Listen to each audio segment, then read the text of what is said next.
All right, today we're going to decode something pretty incredible. An ancient system that's basically a blueprint for the universe. But, and this is the cool part, it's also an energy map for our lives right now, so let's just dive right in. I mean, what if you could actually read the patterns of the universe? What if there was a secret code that could help you make sense of all the chaos? A map that shows you the deep down forces shaping your life, your work, everything? Well, that code has a name, the Bagua. And let's get one thing straight right off the bat. This is not about fortune-telling or crystal balls. Not at all. Think of it more like a really profound system of logic, almost like a cosmic map that lays out the essential energies behind, well, everything. Okay, so how does this ancient code for the cosmos actually work? It all boils down to 8 simple, but trust me, incredibly powerful symbols. So each one of these 8 symbols, they're called trigrams, is like a pactful, multi-layered symbol. On one level, it represents a force of nature, like the sky or a lake. But then it also connects to things like family members, different personality types, and even specific life strategies. It's this whole complete system. So to really get a handle on the logic here, the best way to do it is to look at these primal forces in their contrasting pairs. This is where you really start to see the core dynamic of the universe just pop.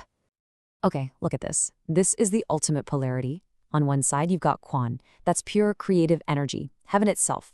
It's the initiator, the leader. Its whole strategy is just go, take initiative. And on the other side, you have Kun, the earth, totally receptive, nurturing, supportive. Its strategy is all about building a solid, strong base. And here's the thing, you absolutely cannot have one without the other. They're like the 2 essential sides of the coin of creation. And next up, another huge duality, fire and water. So Li, which is fire, is all about everything you can see. Light, passion, being aware. It's the bright, shiny surface. But then you have Kan, or water, and that represents the total opposite. The hidden depths, the abyss, the stuff that's subconscious. It's all about challenge and the kind of wisdom you can only get through tough times. So you have this amazing contrast, outward expression versus deep inward reflection. Okay, so right about now, you're probably thinking, wow, this is some really fascinating ancient philosophy. And you're right, it absolutely is. But it's also something so much more immediate, something happening right now. See, this ancient map isn't just a map, it's also a clock, a cosmic clock, and it tells us exactly what energetic time it is on planet Earth, right this very second. And here are the dates that matter, 2024 to 2043.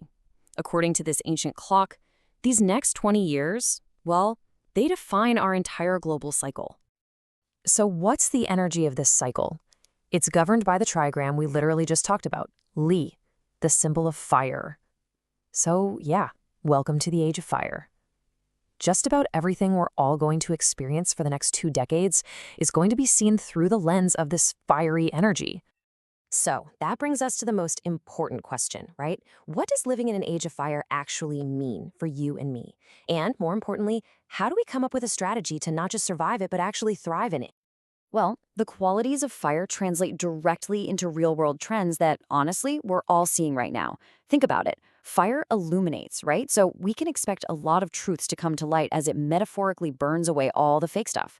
Fire also represents light and screens. Sound familiar? That's the engine behind our total digital dominance. Health-wise, it's connected to the heart and the eyes, so we're going to see a bigger focus on those issues. And here's a really interesting one. The symbol for fire is structured with a weak or empty line in the middle. This points to a culture that's all about outer appearance, a brilliant exterior that might be hiding a bit of an inner emptiness. It's a call for real substance. So what's the survival guide? What's the playbook for the next 20 years? Number 1, be seen. The very nature of fire is to shine, to be visible. So developing your personal brand, absolutely crucial. Number 2, cultivate inner substance. You have to match that brilliant exterior with real knowledge, real strength. Because a flashy show with nothing behind it, it's just going to burn out fast. Third, be independent.